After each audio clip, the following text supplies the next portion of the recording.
Boa noite, amados. A graça e a paz do Senhor Jesus a todos. Amém. Sejam muito bem-vindos, em nome do Senhor, a mais uma transmissão ao vivo, aqui direto da nossa casa, do nosso gabinete pastoral, onde nas últimas reuniões, nos últimos dias, nós temos nos reunido para transmitir o louvor do Senhor, para transmitir a palavra do Senhor. Queremos agradecer a Deus por mais esta oportunidade que Ele nos concede de estarmos junto com vocês, ainda que dessa forma, virtualmente falando, mas não importa.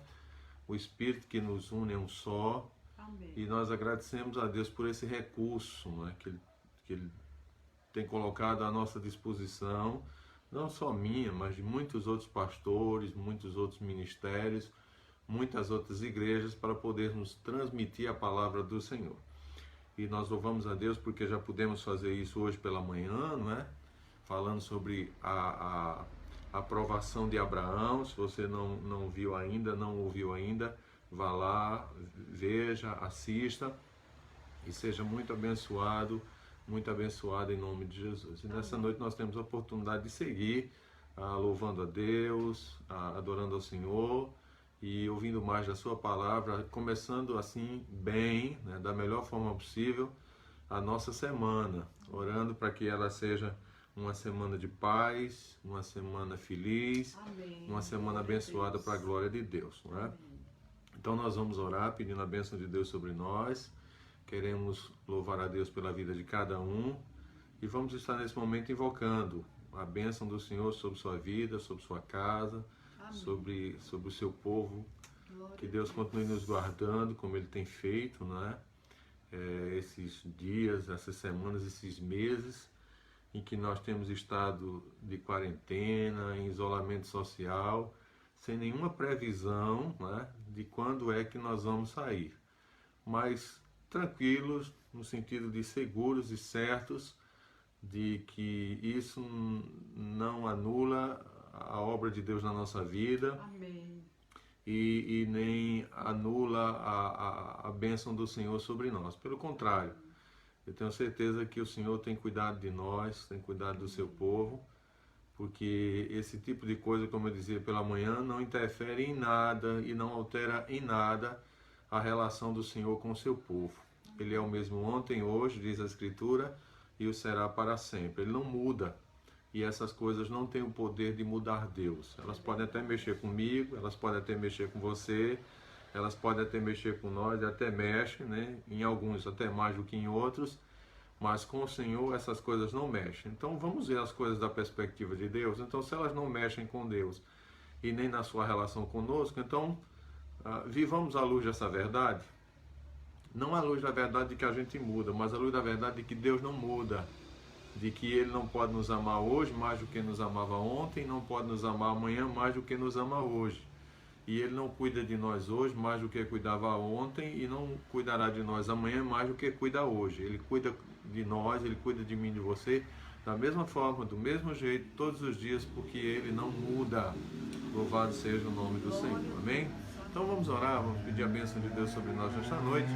Depois nós estaremos lendo um texto belíssimo, das Escrituras Sagradas, que se encontra no livro do profeta Abacuque, capítulo 3.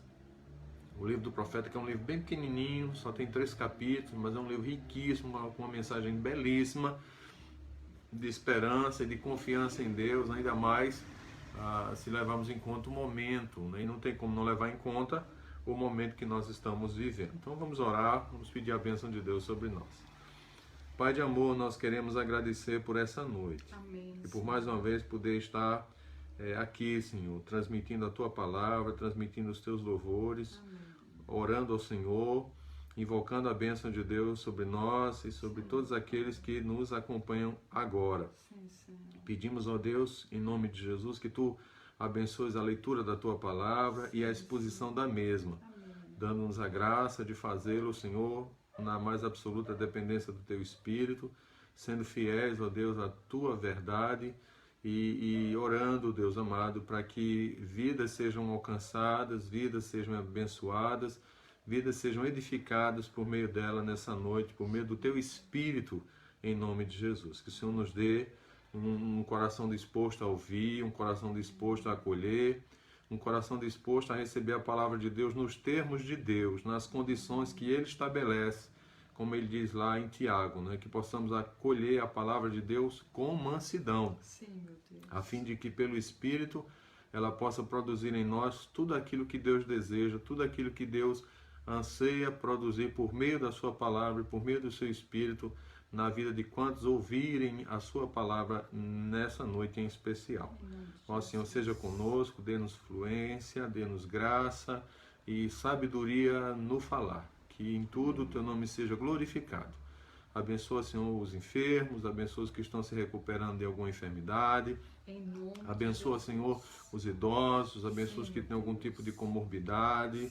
Ó Deus, abençoa, Senhor, a todos aqueles que nos escutam nesse momento. Que o Senhor guarde suas casas e famílias, que o Senhor não permita que esse vírus entre pelas nossas casas, ó Senhor, infectando a nós ou a membros de nossa família. Pedimos isso, não porque sejamos melhores, mas porque confiamos na Tua graça e na Tua misericórdia. Abençoa Macaparana, Senhor, mas não só Macaparana, abençoa aqueles que de outros lugares estão nos assistindo nesse momento, abençoa outras cidades, outros estados, abençoa este país. Senhor, faz a Tua obra, intervém soberanamente, miraculosamente, pondo fim, Senhor, a tudo isso, que como já acontece em outros países, possamos, ó Deus, começar a voltar à nossa nova rotina, como se diz por aí, a nova normalidade, como está se dizendo por aí. Mas que possamos fazer isso, Senhor, com segurança, com confiança, debaixo da bênção do Senhor, certos de que o pior já passou. Pedimos isso agradecidos, oramos em nome de Jesus. Amém. Queridos, vamos abrir a palavra de Deus no livro do profeta Abacuque. Vamos ler o capítulo 3 inteiro, né? Começando com o verso 1 e concluindo com o verso 19. Mas antes, deixe-me dizer algumas coisas a respeito do livro do profeta Abacuque. Abacuque profetizou, segundo alguns comentaristas, no período dos reis Josias, que foi um rei muito piedoso, um dos mais piedosos, um dos melhores reis que Judá já teve, e no período seguinte, né, durante o reinado de seu filho Jeoaquim, que não era tão piedoso assim quanto o pai, longe disso, né, longe disso. E há quem diga também que ele não somente profetizou nesse período, né, no período de Josias e de Jeoaquim, ele não deve ter tido muita dificuldade de profetizar nos dias de Josias, porque Josias, como eu disse, é um rei piedoso, piedosíssimo, mas deve ter tido alguma dificuldade para profetizar nos dias de Jeoaquim, que não era piedoso, né, longe disso. Mas alguns dizem também que ele foi contemporâneo, né, de alguns dos grandes profetas de Judá, né? Ele foi contemporâneo de Naum, ele foi contemporâneo de Sofonias e ele foi contemporâneo de Jeremias, entre outros, né?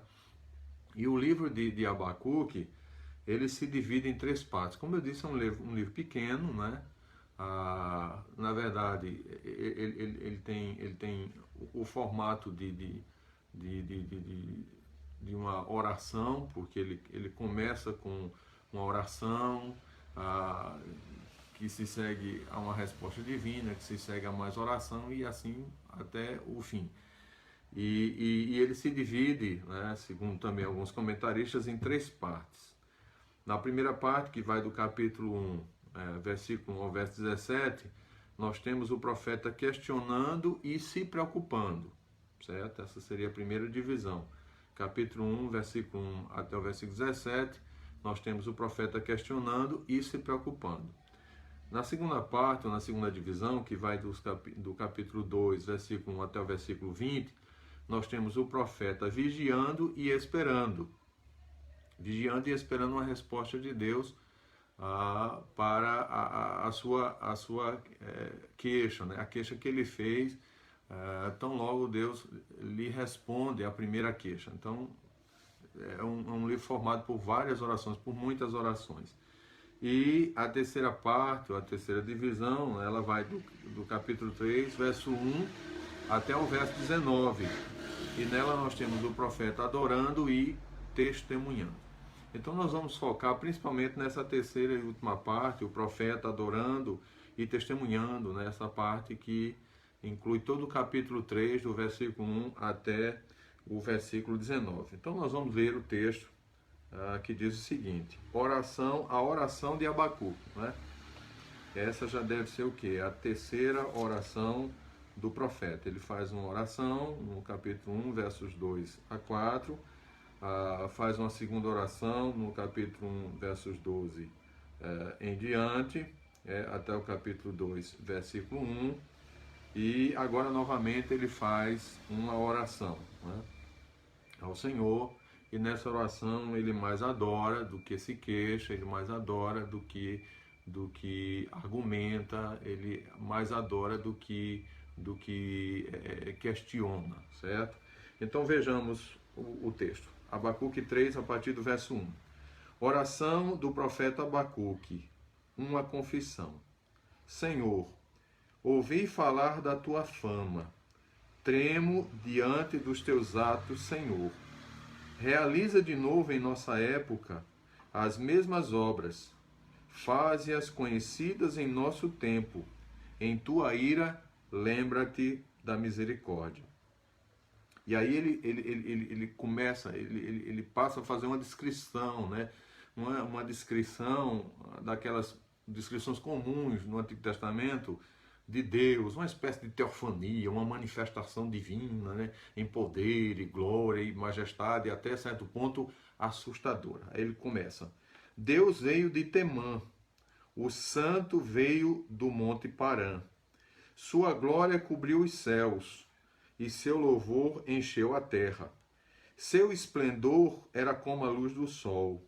Raios lampejavam de sua mão, onde se escondia o seu poder. Pragas iam adiante dele. Coisa interessante, né? Muito curiosa. Pragas iam adiante dele, como manifestações do seu juízo sobre a terra e sobre os homens. Doenças terríveis seguiam os seus passos. Então, pragas iam diante dele e doenças terríveis seguiam os seus passos. Ele parou e a terra tremeu. Olhou e fez estremecer as nações. Veja, Deus não é Deus apenas de Judá e Jerusalém. Ele é Deus de todo o mundo. Então, todas as nações estão sob o governo do Senhor, certo? Então ele parou e a terra tremeu, olhou e fez estremecer as nações. Montes antigos se desmancharam, colinas antiquíssimas se desfizeram. Os caminhos dele, referindo-se ao Senhor, a Deus, os caminhos dele são eternos, ou seja, não são de ontem, não são de hoje, são desde toda a eternidade. Vi a aflição das tendas de Cusã, tremiam as cortinas das tendas de Midian. E aqui ele está falando de nações e povos, não é? Era com os rios que estavas irado, Senhor? Era contra os riachos o teu furor? Pergunta o profeta. Foi contra o mar que a tua fúria transbordou? Quando cavalgaste com os teus cavalos e com os teus carros vitoriosos? Provavelmente uma referência ao Êxodo, né? Passado. E ele continua. Preparaste o teu arco, pediste muitas flechas, fendeste a terra com rios, os montes te viram e se contorceram, torrentes de água desceram com violência, o abismo estrondou erguendo as suas ondas, o sol e a lua pararam em suas moradas, diante do reflexo de tuas flechas voadoras, diante do lampejo de tua lança reluzente. É como se o sol e a lua tivessem, como criaturas que são, parados, né, admirados diante da grandeza e do poder do Deus que vem, né, que vem para conquistar, né, que vem para exercer juízo e justiça na terra. Ele continua: com ira andaste a passos largos por toda a terra e com indignação pisoteaste as nações, porque não és Deus apenas de um povo, de um grupo, de uma tribo, és o Deus de toda a terra. Do Senhor é a terra e a sua plenitude, o mundo e os que nele habitam. Salmo 24, verso 1. Ele continua, saíste, então tudo isso para quê? Qual a razão dessa descrição? Aí ele explica, saíste para salvar o teu povo, para libertar o teu ungido. Aqui não é uma referência ao rei de Judá e Jerusalém, mas ao seu povo, né, como um todo, o povo ungido do Senhor, o povo santo do Senhor, separado do Senhor. Então, saíste para salvar o teu povo, para libertar o teu ungido, esmagaste o líder da nação ímpia, tu o desnudaste da cabeça aos pés. Estaria ele se referindo a Faraó ou posteriormente a Nabucodonosor, enfim.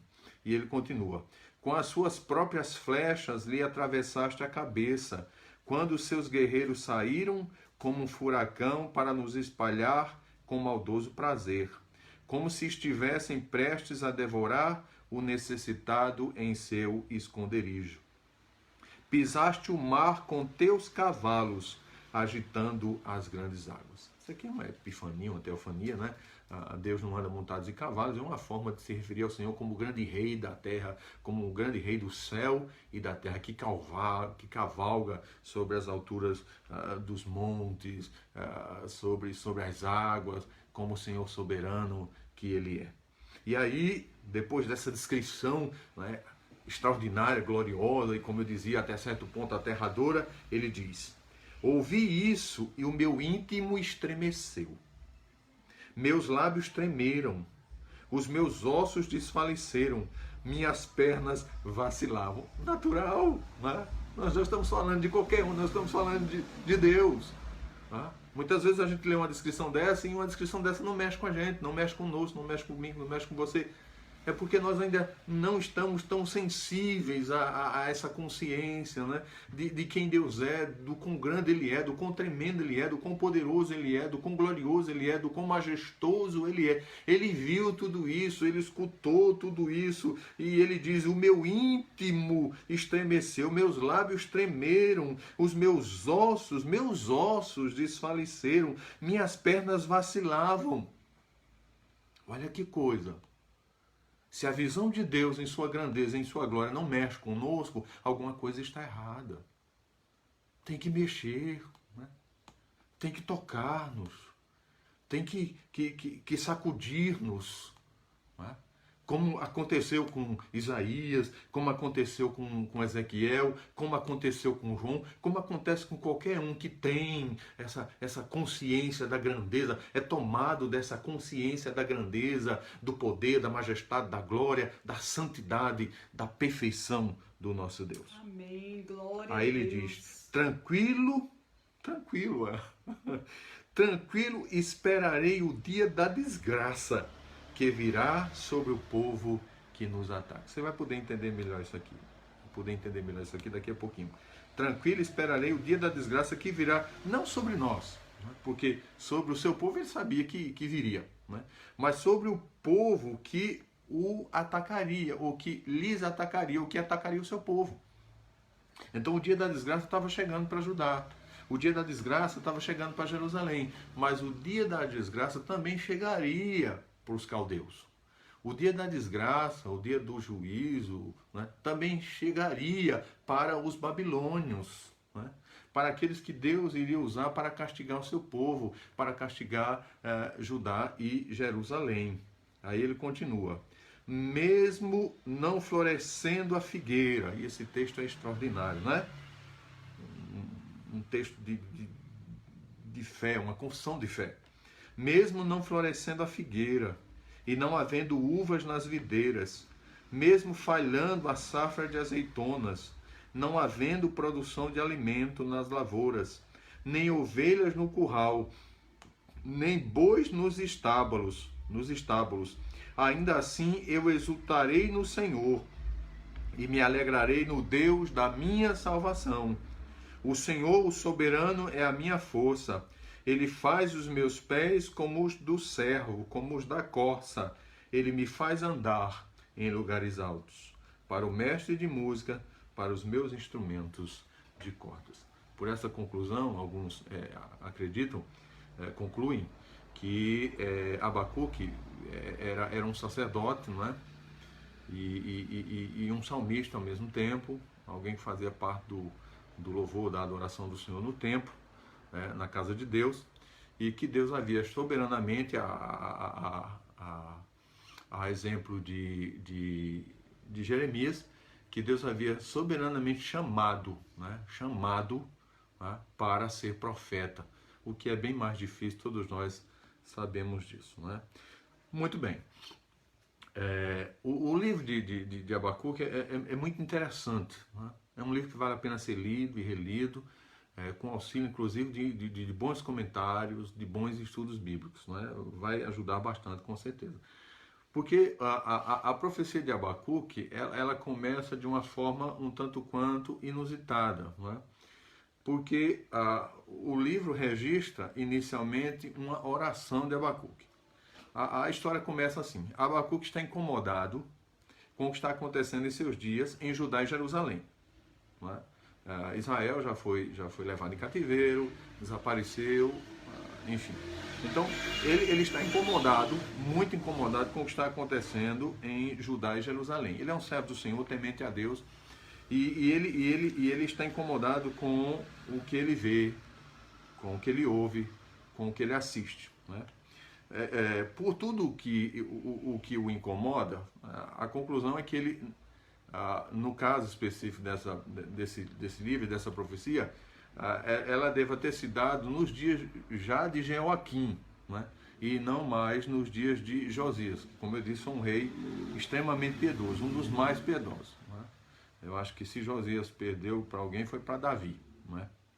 Porque o texto chega a dizer que antes dele nunca houve, nem depois dele, um rei tão piedoso como ele. Então, esse livro, essa profecia nasce assim. Abacuque olha em volta e o que ele vê, ele diz, é só o quê? É só violência. O que ele vê é só injustiça. O que ele vê é só maldade. Né? E isso o incomoda e o perturba. E não lhe deixa dormir em paz, nem ficar tranquilo. Né? E então ele ora a Deus. Ele ora a Deus. E ele ora a Deus para que Deus tome alguma providência, para que Deus faça alguma coisa. Isso está registrado no capítulo 1, nos versos de 2 a 4. Não é? O verso 1 diz assim: advertência revelada ao profeta Abacuque. Veja como tudo começou. Os versos 2 a 4 diz assim: a primeira queixa de Abacuque, capítulo 1, versos 2 a 4, diz assim: até quando, Senhor? Olha só. Até quando, Senhor, clamarei por socorro sem que tu ouças? Ou seja, até quando eu vou clamar, né? eu vou invocar ao Senhor, pedindo ao Senhor para que faça alguma coisa e o Senhor não vai fazer, ou o Senhor vai demorar a fazer. Então, até quando, Senhor, clamarei por socorro sem que tu ouças? Até quando, ele continua, gritarei a ti violência sem que traga salvação? Porque é isso que ele está vendo, é isso que ele está assistindo, todo santo dia, todo santo dia. A violência campeando, a violência tomando conta do país, da nação, da cidade. E ele ora, né? E pergunta a Deus, até quando eu vou gritar, Senhor, violência, sem que tu traga salvação? Aí ele continua, por que me fazes ver a injustiça e contemplar a maldade? A destruição e a violência estão diante de mim. Eu estou vendo isso todo dia, ele diz, toda hora, todo instante. Aí ele continua, a luta e conflito por todo lado. Esse era o estado, essa era a condição do país, essa era a condição de Judá e de Jerusalém. Aí ele continua, verso 4. Por isso a lei se enfraquece e a justiça nunca prevalece.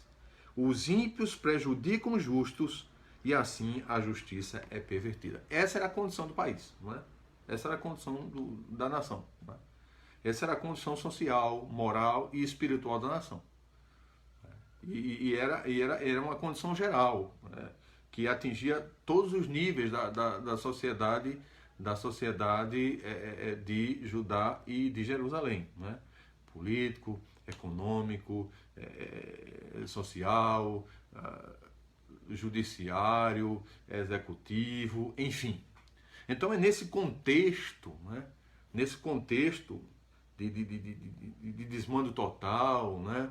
De desprezo pela lei de Deus, pelos mandamentos de Deus, pela palavra de Deus, pelo próprio Deus, pela justiça, pela verdade, né?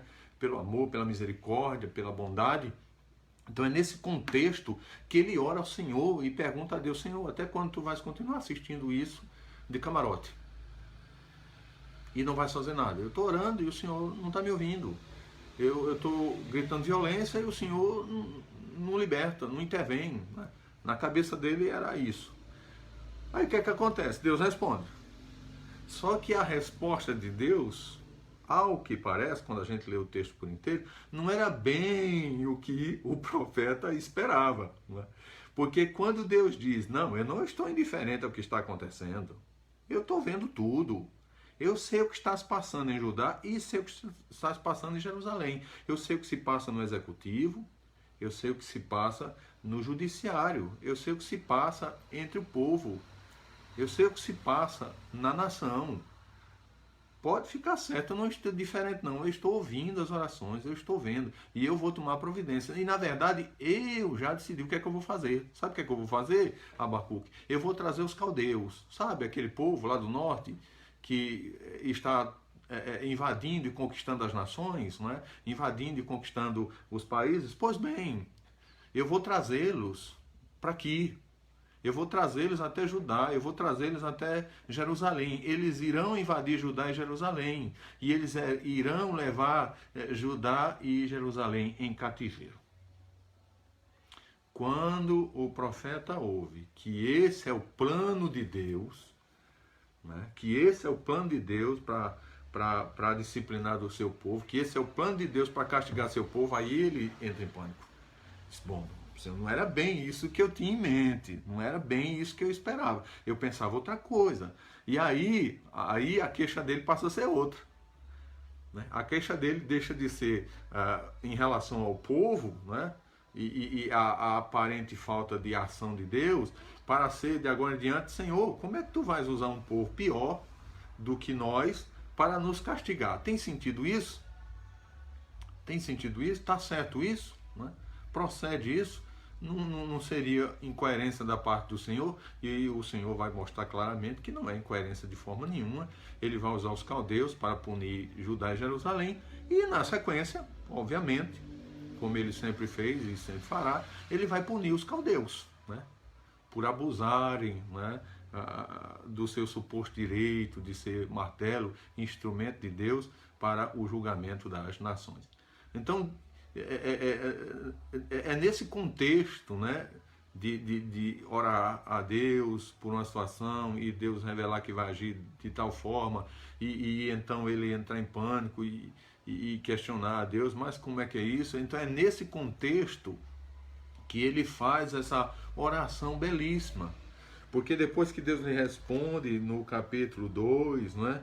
Depois que Deus ministra ao seu servo e deixa bem claro que o fato dele estar usando e o fato dele usar os caldeus para punir o seu povo não significa que os caldeus não serão punidos, no final eles também serão punidos, Deus vai julgá-los também. Então, depois dessa fala de Deus, né, aquietando o coração do profeta, dessa palavra de Deus dizendo: eu sei o que eu estou fazendo, meu servo, eu sei o que eu estou fazendo, meu filho. Então, o que não me falta é sabedoria, o que não falta aos meus caminhos é sabedoria. O que não falta aos meus caminhos é santidade. Então eu sei o que eu estou fazendo. E é justamente nessa resposta de Deus que é dada a ele, né, quando ele diz que vai ficar na torre de vigia aguardando, ele está incomodado com essa fala de Deus. É nesse texto que o Senhor diz: eis o soberbo, a sua alma está inchada nele, mas o meu justo viverá pela sua fé. Então, Abacuque é o grande profeta, né, que revela o ensino de que o homem ele é justificado pela fé e não pelas obras. Então, depois de ouvir sobre os caminhos de Deus e as ações de Deus, então ele faz essa oração final que se encontra no capítulo 3. Né? na qual ele ora ao Senhor, ele ora a Deus para que Deus haja, não é?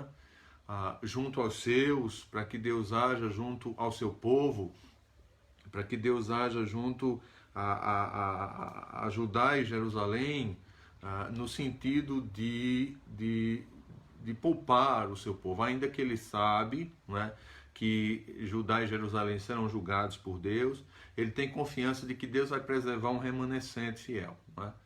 Um remanescente que será levado em cativeiro, que por 70 anos permanecerá na Babilônia, mas que ao fim desses 70 anos voltará e retornará para a glória de Deus. Então, o Abacuque que nós temos no capítulo 3 é um Abacuque diferente do Abacuque do capítulo 1 e muito mais ainda diferente do Abacuque do capítulo 2.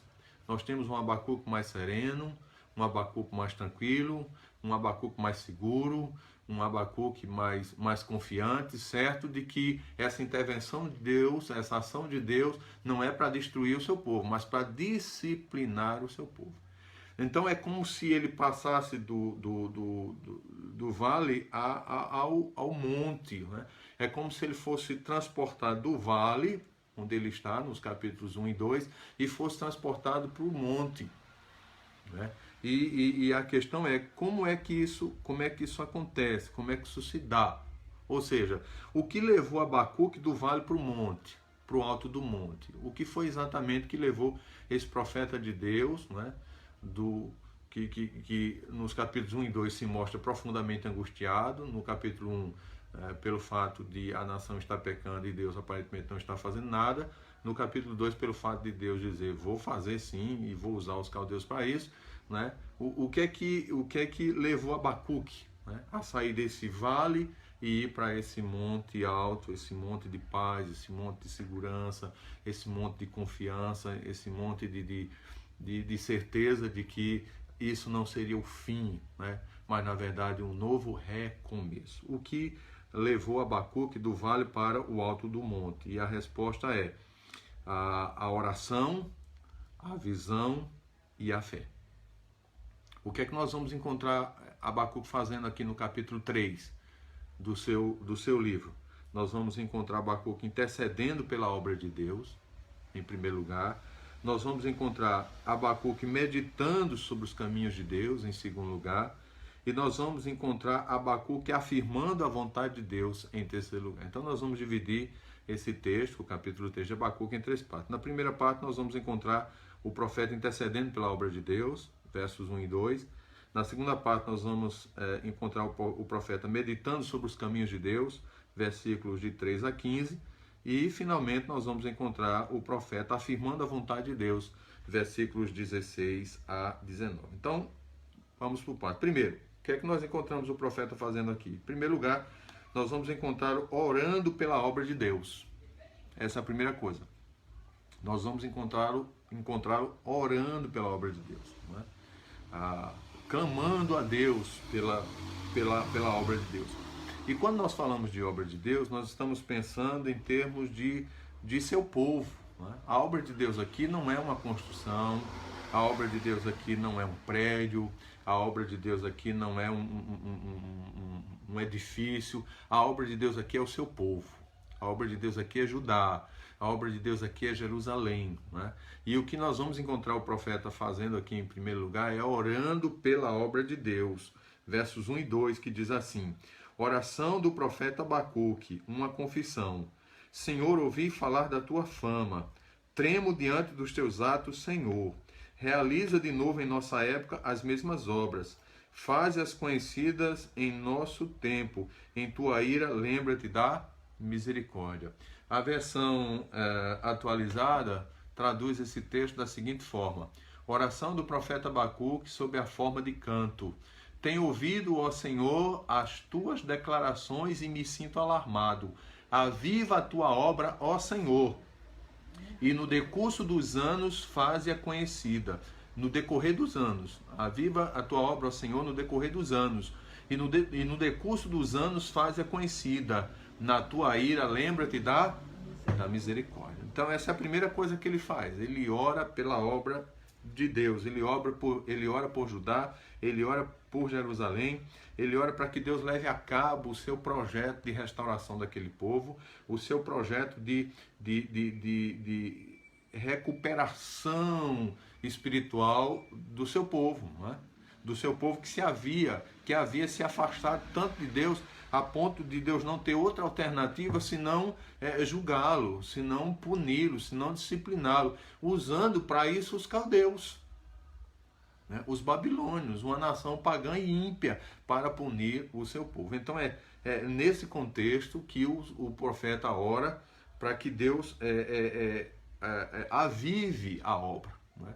Para que Deus não deixe essa obra se acabar, para que Deus restaure a seu tempo Judá e Jerusalém, né? O que de fato Deus fez, como nós sabemos, 70 anos depois Deus traz o povo de volta para a sua terra. Então a pergunta que se faz é: por que o profeta orou? Né? Por que o profeta orou? E há algumas coisas que nós podemos pontuar aqui. Primeiro, o profeta orou porque estava sobrepujado pelo esplendor de Deus. O primeiro motivo, a primeira razão por que ele ora, né, ele ora pela obra de Deus, é porque ele está sobrepujado pelo esplendor do Senhor, pelo esplendor do nosso Deus. Diante de tudo que Deus fala, diante de tudo que Deus mostra, ele se sente impactado, né?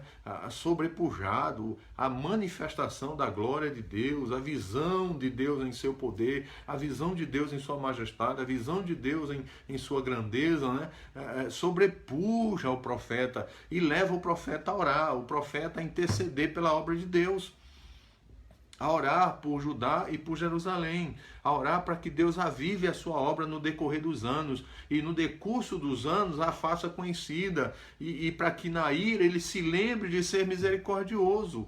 Uma coisa que só Deus é capaz de fazer, só Deus é capaz de ser misericordioso enquanto está executando os seus atos de justiça, enquanto está executando atos de juízo. Então ele ora, e é interessante a oração dele: na ira lembra-te da misericórdia, ou seja, quando o Senhor desceu o cajado e a vara, Senhor, lembre-se de ser misericordioso, né? Lembre-se de ser compassivo, Senhor. Não bata com tanta força, não discipline com tanta intensidade, porque senão não vai sobrar ninguém, não vai restar ninguém, não vai ficar ninguém. Embora nós não mereçamos nenhuma compaixão da tua parte, nós não mereçamos nenhuma misericórdia da tua parte, eu te peço, na ira, lembra-te de ser misericordioso. E a oração dele é perfeita. É perfeita.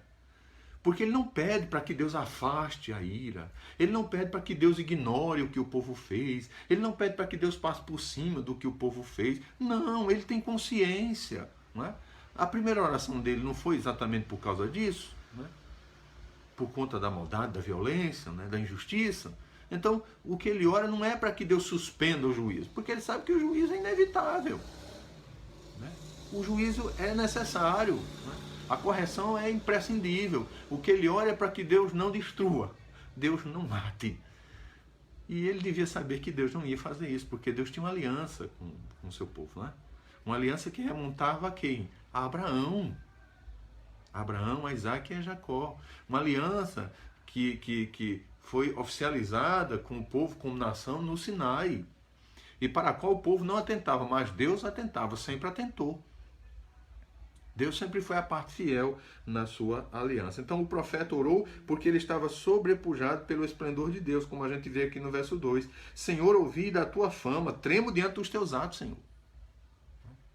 Tremo diante da tua grandeza, tremo diante do teu poder. Tenho ouvido, ó Senhor, as tuas declarações e me sinto alarmado. Não tem como não se sentir alarmado. Né? Porque o povo provocou a ira de Deus. O povo provocou uma ação de Deus, uma reação de Deus. O povo se excedeu, o povo foi além dos limites. Né? Então, Deus não tinha, entre aspas, outra alternativa que não julgar, que não punir, que não disciplinar o seu povo. Mas, em segundo lugar, o profeta orou porque ele desejava que a obra de Deus fosse bem sucedida. Primeiro, ele orou porque estava sobrepujado pelo esplendor de Deus, né? Diante da visão da grandeza do Senhor. Ele não viu outra saída senão orar. E segundo, o profeta orou porque desejava que a obra de Deus fosse bem sucedida. Como ele faz aqui ainda no verso 2. Tenho ouvido, ó Senhor, as tuas declarações e me sinto alarmado. Aviva a tua obra, ó Senhor, no decorrer dos anos. E no decurso dos anos faze-a conhecida. Então, ele orou porque ele desejava que a obra de Deus fosse bem sucedida. Né? Para que o plano de Deus se cumprisse. E Judá e Jerusalém fossem, obviamente, disciplinados, mas ao mesmo tempo fossem preservados. Que o remanescente fosse preservado. Né? E que um avivamento futuro pudesse acontecer e vir sobre o povo e sobre a nação. E em terceiro lugar, ele orou, o profeta orou, porque desejava que Deus mostrasse misericórdia. Primeiro, ele orou porque estava sobrepujado pelo esplendor de Deus, verso 2, a parte A. Segundo, o profeta orou porque desejava que a obra de Deus fosse bem sucedida, né? O plano de Deus se cumprisse na íntegra e a vontade de Deus, que é boa, perfeita e agradável, se realizasse, sem que isso implicasse na destruição do povo, mas numa futura renovação e restauração de Judá e Jerusalém, como foi profetizado também por outros profetas, como Jeremias e Ezequiel em especial. Mas em terceiro lugar, o profeta orou porque desejava que Deus mostrasse misericórdia. Né? Ele sabia o Deus que tinha, ele sabia o Deus a quem servia, e ele sabia que apesar de tudo, apesar de toda a maldade do povo, apesar de toda a injustiça do povo, apesar de toda a infidelidade do povo, Deus é bom. Amém. Deus é bom. E quando ele nos disciplina, ele está sendo fiel à sua palavra. Como o Pink coloca lá no seu livro Atributos de Deus, quando ele fala sobre a fidelidade de Deus, ele diz que Deus é fiel no cumprimento de suas promessas, e ele vai dizer também que Deus é fiel no cumprimento das suas ameaças. Então Deus é fiel em todos os aspectos, Deus é fiel em todos os sentidos. Deus é fiel quando diz vou te abençoar, e Deus é fiel quando diz também vou lhe castigar. Deus é fiel em ambos os aspectos, e é o caso aqui. Então, porque ele sabe que Deus é fiel, né? Porque ele sabe que Deus é bom, porque ele sabe que Deus é misericordioso, porque ele sabe que o Senhor não tem prazer na morte do ímpio, como vai dizer Ezequiel, né? Porque o Senhor não tem prazer na morte do ímpio, né? Mas em que ele se arrepende e se converta, então é que ele ora ao Senhor, é que ele ora a Deus. Então ele ora porque ele deseja que Deus mostre misericórdia. Isso está no final do verso 2, quando ele diz assim, na tua ira lembra-te da misericórdia. É um pedido de quem conhece o coração de Deus. Sabe, esse tipo de oração, ela só pode ser feita, e ela só é feita por quem conhece o coração do Senhor. Por quem anda perto de Deus o bastante para saber que Deus tanto é ira, quanto é misericórdia. Anda perto de Deus o bastante para saber que Ele é justiça, mas Ele também é amor. Anda perto de Deus o bastante para saber que Deus é perfeito. E que mesmo quando ele julga, mesmo quando ele disciplina, ele não deixa de ser amoroso. Ele não deixa de ser gracioso, ele não deixa de ser misericordioso. Para começo de conversa, ele nunca nos disciplina na medida dos nossos pecados. Isso é importante. Isso precisa ficar claro para mim e para você. Ele nunca nos disciplina na medida dos nossos pecados. Porque se ele nos disciplinasse segundo os nossos pecados, nós não estaríamos mais vivos. Porque se o salário do pecado é a morte, por que quando eu peco eu não morro? Por que quando eu peco Deus não me mata? O natural, o normal, o lógico seria que Deus me matasse, mas Ele não me mata. Entendeu? Então Ele não nos dá segundo os nossos pecados, mas é exatamente isso que Davi vai dizer no Salmo 103, quando ele afirma que Deus não nos trata segundo os nossos pecados, nem nos retribui consoante as nossas iniquidades. Ou seja, Deus nunca nos dá na medida exata daquilo que nós fazemos, porque se Deus nos desse na medida exata daquilo que nós fazemos, nós não estaríamos mais vivos.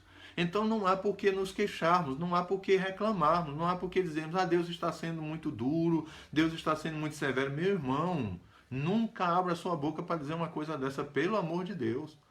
Porque se Deus fosse ser justo conosco, como a lei exige, como a lei demanda, como Ele deveria ser, nós não estaríamos mais aqui. É o que Davi diz. Não nos trata segundo os nossos pecados, nem nos retribui conforme as nossas iniquidades. Se Ele não me desse na medida daquilo que eu mereço, eu não estaria aqui falando para você, nem você aí estaria me ouvindo.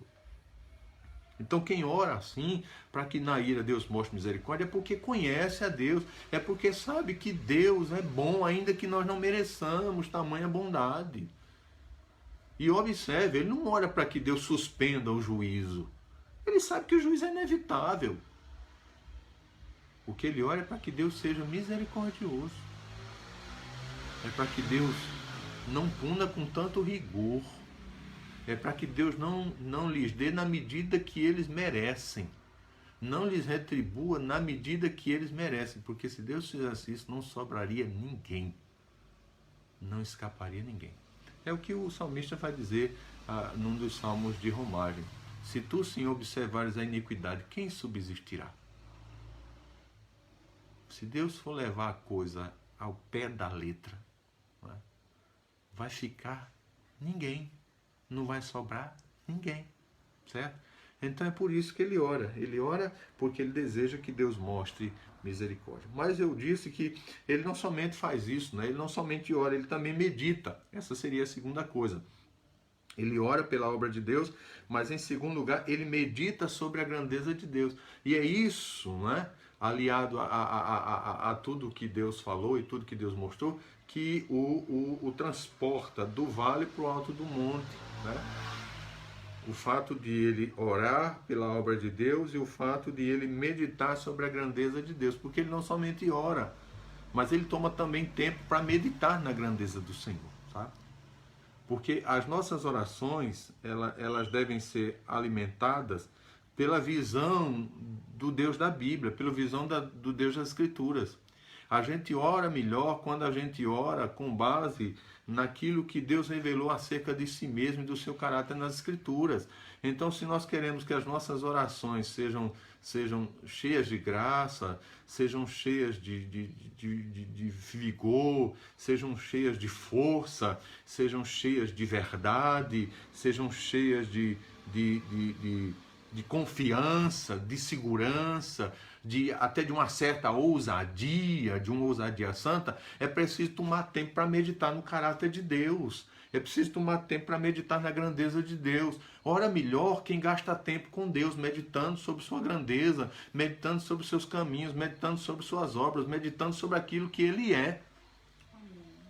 Muitas vezes nós não oramos dessa forma, nós não oramos dessa maneira, porque nós tomamos pouco tempo para meditar sobre a grandeza de Deus.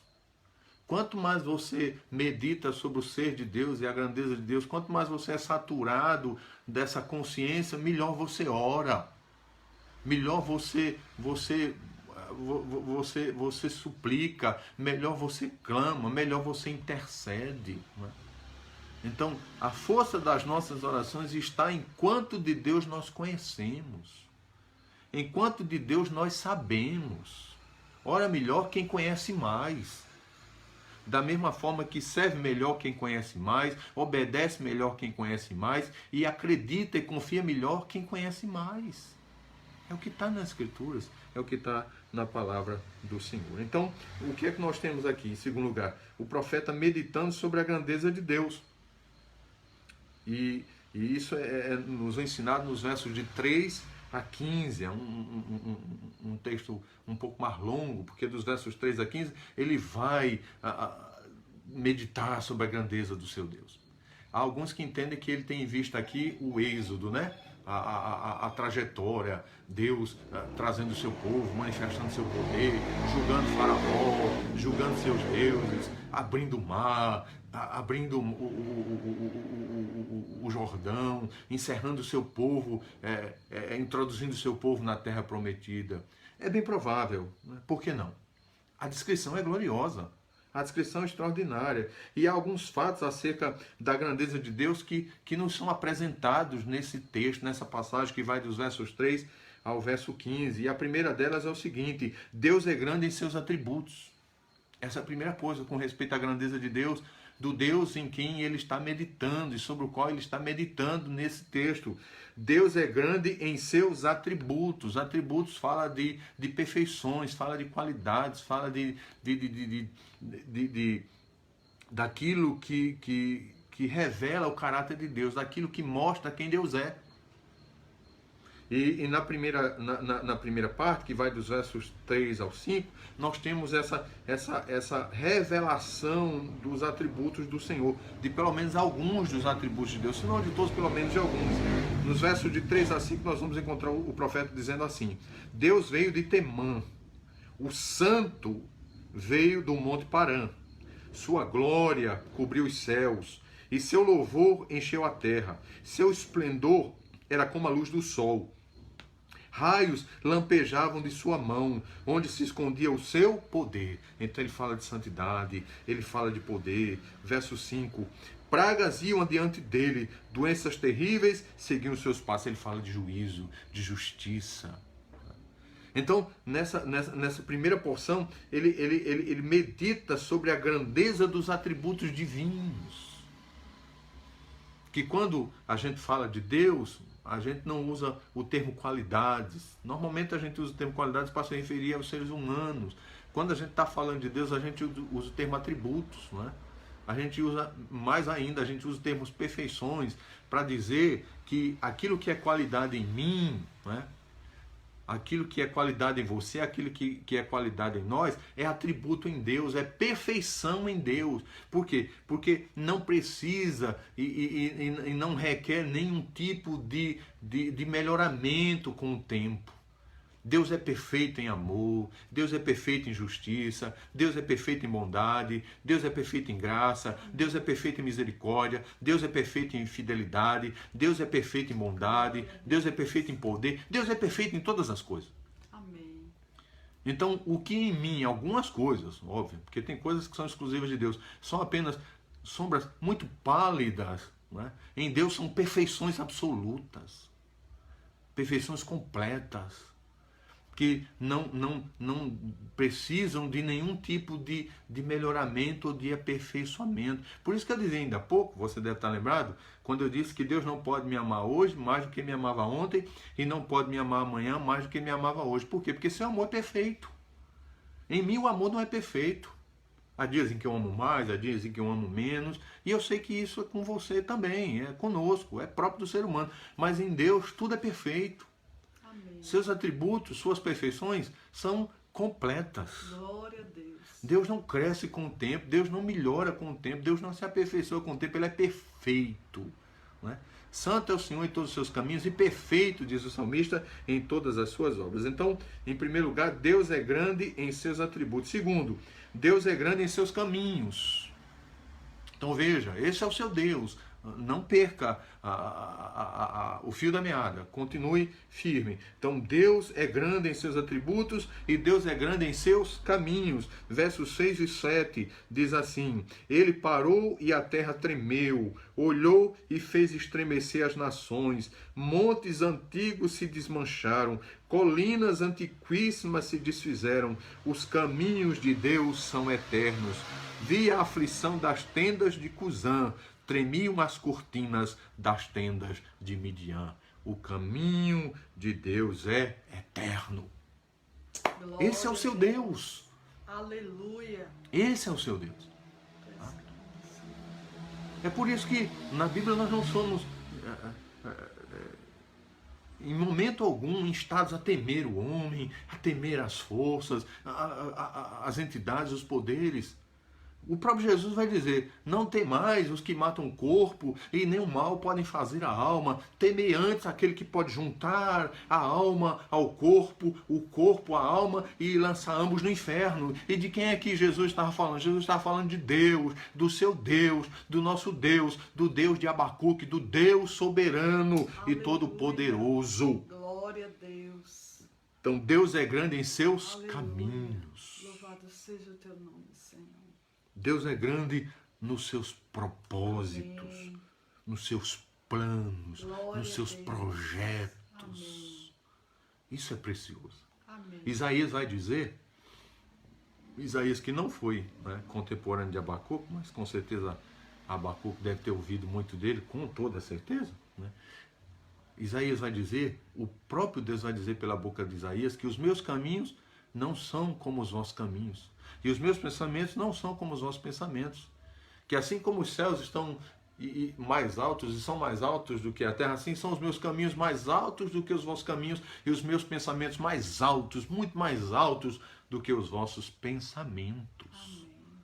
Glória a Deus. Porque esses caminhos não foram definidos ontem, esses caminhos não foram definidos hoje, esses caminhos nem mesmo foram definidos na criação, eles foram definidos antes da fundação do mundo. Amém. Antes da fundação do mundo. Meu celular. Louvado seja o nome do Senhor. Então Deus é grande em seus caminhos. Mas não só, deixe-me correr aqui para a gente concluir. Deus é grande em suas obras. Deus é grande em seus atributos, Deus é grande em seus caminhos e Deus é grande em suas obras. Porque dos versos de 8 a 15 nós temos uma descrição da obra do Senhor, não é? Se a referência aqui é ao Êxodo, né? Então que grandes obras, que gloriosas obras, que coisas extraordinárias, né?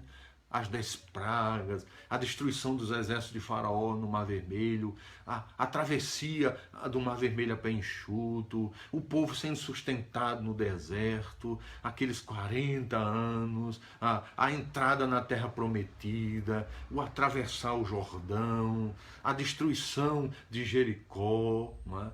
Tudo isso aponta para a grandeza desse Deus. Ele é grande em força, Ele é grande em poder. E tudo que Ele faz e que Ele decide fazer, Ele faz. E ninguém jamais poderá deter a sua mão e dizer, por que tu estás fazendo isso? Por que tu estás realizando isso? Ele não dá satisfação a ninguém. Ele é Deus, Ele é Senhor. Louvado seja o seu santo nome. Glória a Deus. Esse é o meu Deus e o seu. Nos versos de 8 a 15, nós vamos encontrar o profeta dizendo, era com os rios que estavas irado, Senhor? Era contra os riachos o teu furor? Foi contra o mar que a tua fúria transbordou? Quando cavalgaste com os teus cavalos e com os teus carros vitoriosos? Provavelmente uma referência ao Mar Vermelho. Preparaste o teu arco, pediste muitas flechas, fendeste a terra com rios, os montes te viram e se contorceram, torrentes de água desceram com violência, o abismo estrondou, erguendo as suas ondas. Você consegue imaginar o mar se abrindo, uma parede à direita, outra parede à esquerda e o povo passando pelo meio?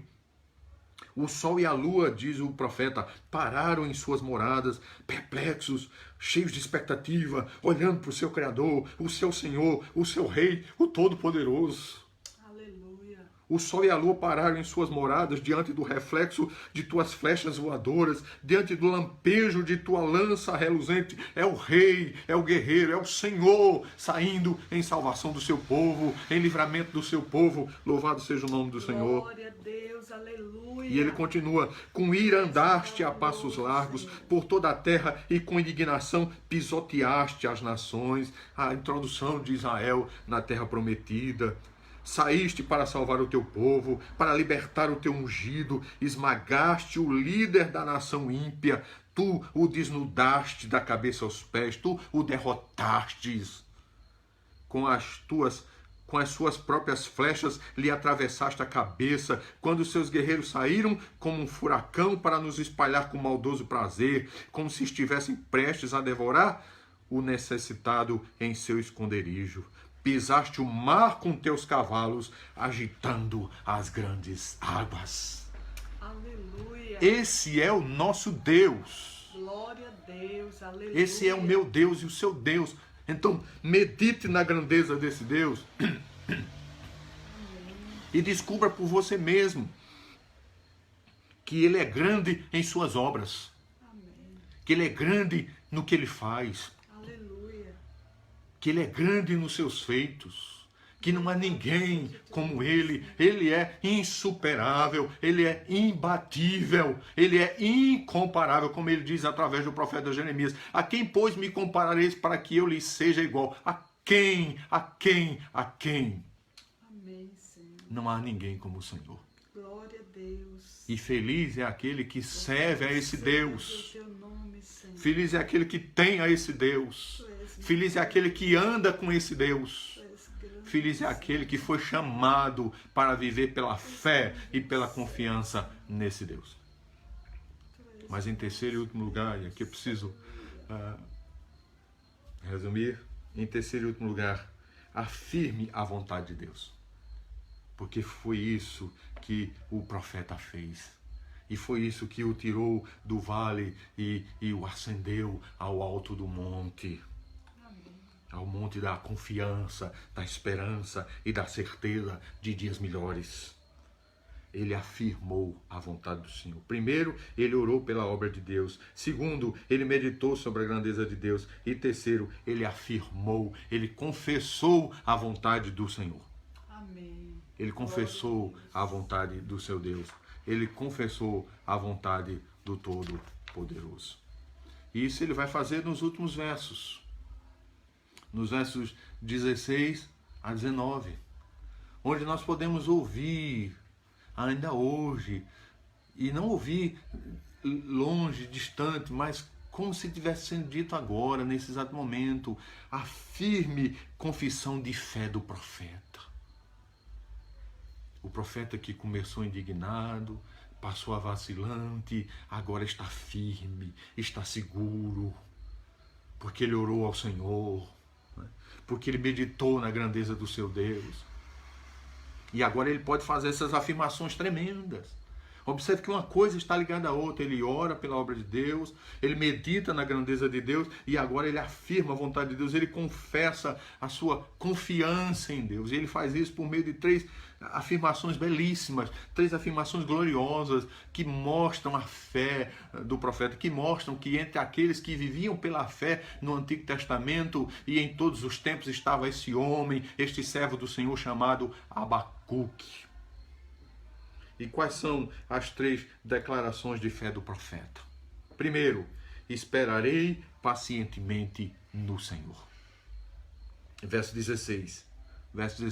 Esperarei pacientemente no Senhor. Ele diz aqui no verso 16: ouvi-o e o meu íntimo se comoveu, referindo-se a Deus e a sua palavra.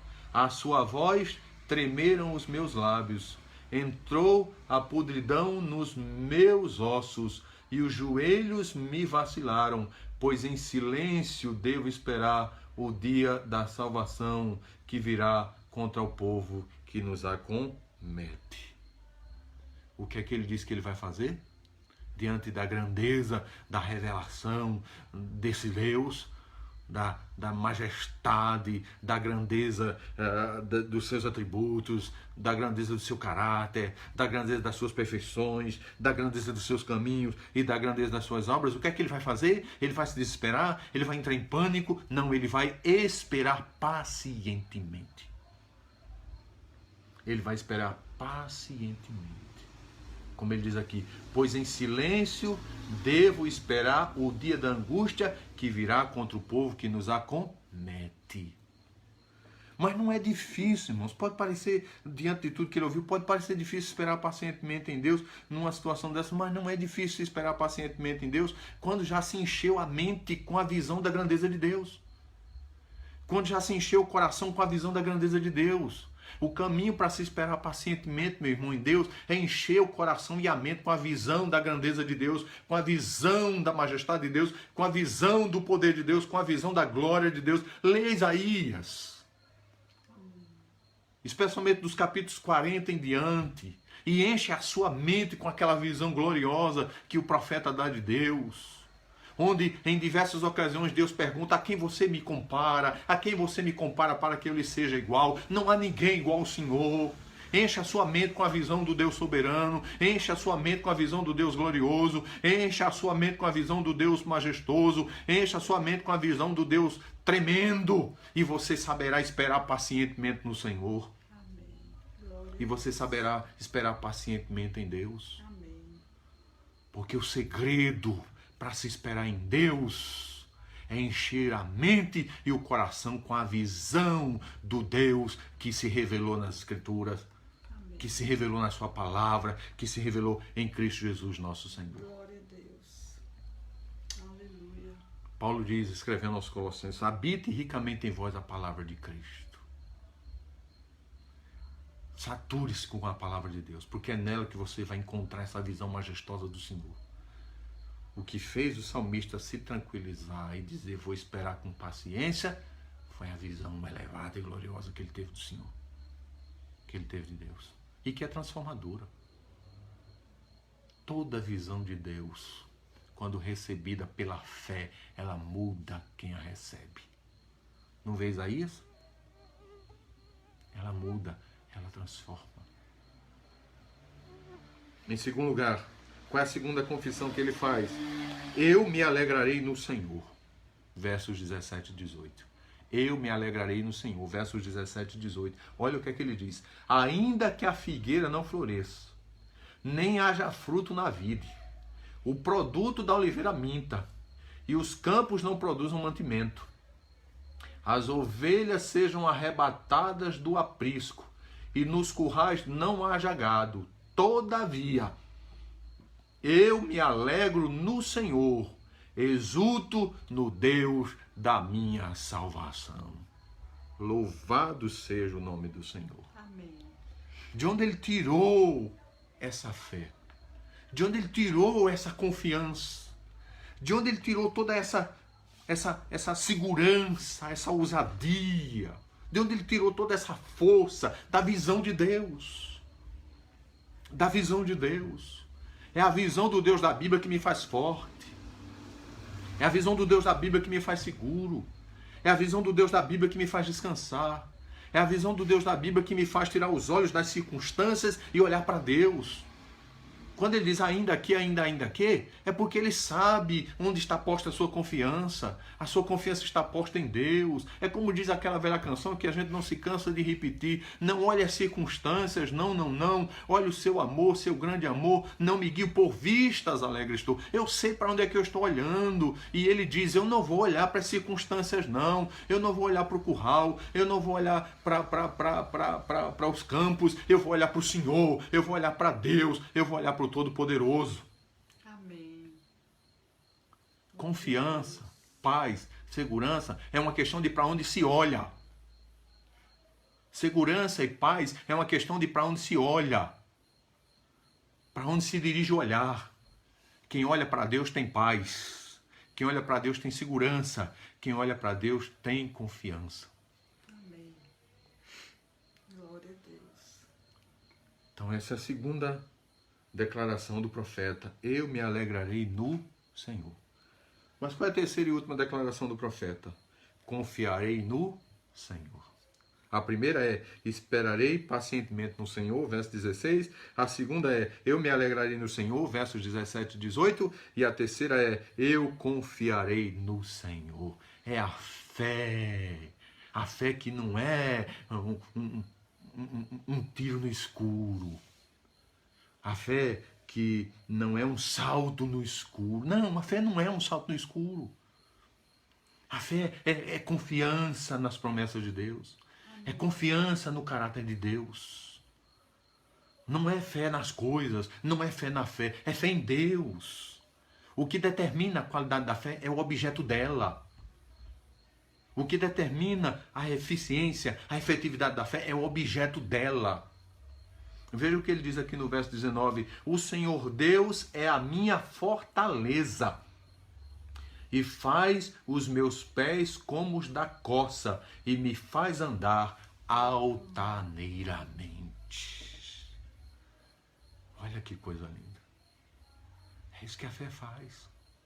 A fé em Deus, nesse Deus glorioso, sobre o qual ele meditou, né? No qual ele refletiu, é a fé nesse Deus glorioso que nos leva do vale para o alto dos montes. Aleluia, glória a Deus. Que nos assegura de que, por maior que seja a luta, por maior que seja a dor, por maior que seja o sofrimento, por maior que seja a aflição, Amém, Jesus. Deus é maior. Amém. Deus está comigo, Deus é bom, louvado seja o nome do Senhor. Amém. O Senhor Deus é a minha fortaleza e faz os meus pés como os da corça e me faz andar altaneiramente. Eu quero concluir essa palavra de Deus para o nosso coração nessa noite, colocando algumas coisas aqui bem rapidamente, a título de aplicação. E eu queria só colocar 3 coisinhas aqui para a gente concluir, para a gente terminar orando, agradecendo a Deus por essa noite na presença do Senhor. A primeira coisa que eu queria colocar como aplicação para nós, a partir de tudo que a gente ouviu e escutou, é a seguinte. Primeiro, quando tudo parece perdido, com Deus ainda não está perdido. Quando tudo parece perdido, com Deus ainda não está perdido. Amém. Pode estar perdido do seu ponto de vista, mas não está perdido do ponto de vista de Deus. Amém. E se Deus não disse que está perdido, então não está perdido. E outra coisa, vamos parar com essa coisa do meu ponto de vista. Crente vive pelo ponto de vista de Deus. Crente vive pelo ponto de vista da fé. O meu justo viverá, fala de vida, de estilo de vida, de maneira de enxergar o mundo, de cosmovisão. O meu justo viverá pela fé, pela sua fé nele. Então, quando tudo parece perdido, com Deus ainda não está perdido, porque se Deus está comigo, então não está perdido. A última palavra é do Senhor. A última palavra é do meu Deus e do seu. Então, se ele não falou que está perdido, então não está perdido. Só está perdido quando ele diz que está perdido. E se ele não diz que está perdido, então não está perdido. E o profeta descobriu isso. E da melhor forma possível, da forma mais gloriosa possível. Louvado seja o nome do Senhor. Segunda coisa. Quando chegamos ao final, ou no final dos nossos recursos, os recursos de Deus ainda estão disponíveis. Amém. Vou repetir. Quando chegamos no final dos nossos recursos, os recursos de Deus ainda estão disponíveis. Os meus podem ter acabado, mas os de Deus são inesgotáveis. Amém. E você vive, meu irmão, não é pelos seus recursos, você vive pelos recursos do Senhor. Amém. Glória a Deus. Os seus podem acabar, né? Os seus precisam ser renovados, os dele não. Os dele são inesgotáveis. Então, quando você pensa que você chegou ao fim dos seus recursos, aí você descobre que recurso é o que não lhe falta, porque Deus é o Deus de recursos. Amém.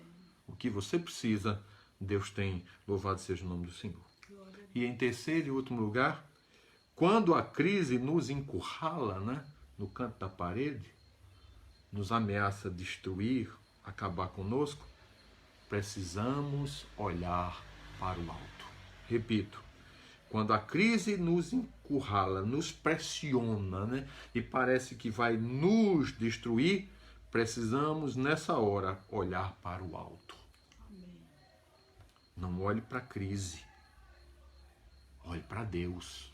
Amém. Não olhe para a circunstância, olhe para Deus. Não olhe para a calamidade, olhe para Deus, olhe para o Senhor. Porque se Deus não quiser que essa crise te mate, ela não vai te matar.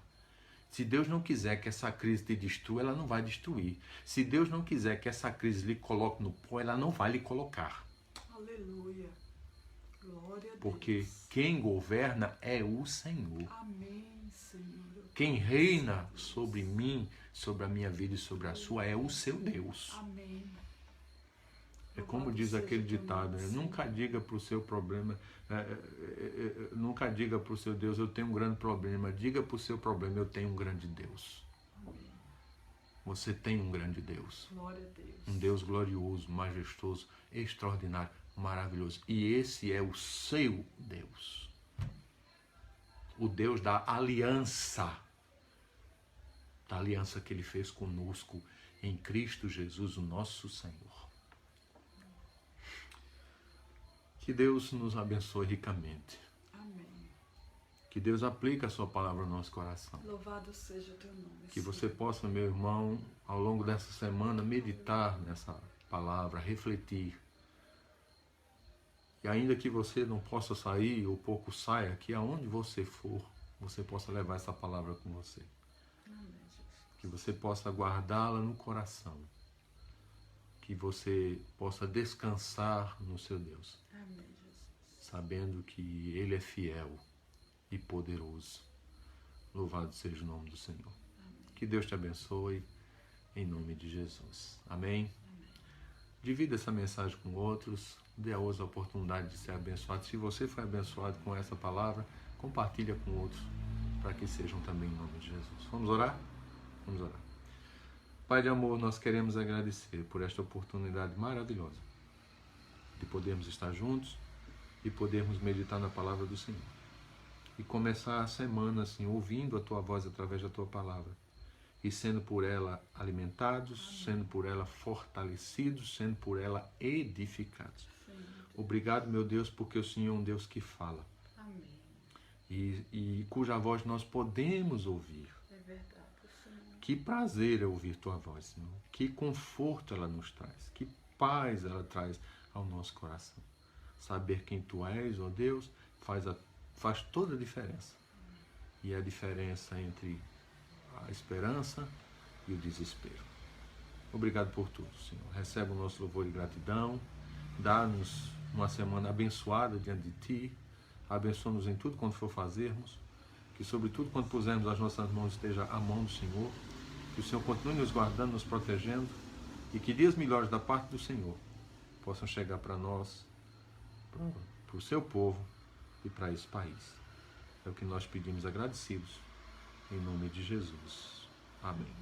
Deus abençoe a todos. Amém. Até a próxima terça-feira com a graça de Deus. Amém.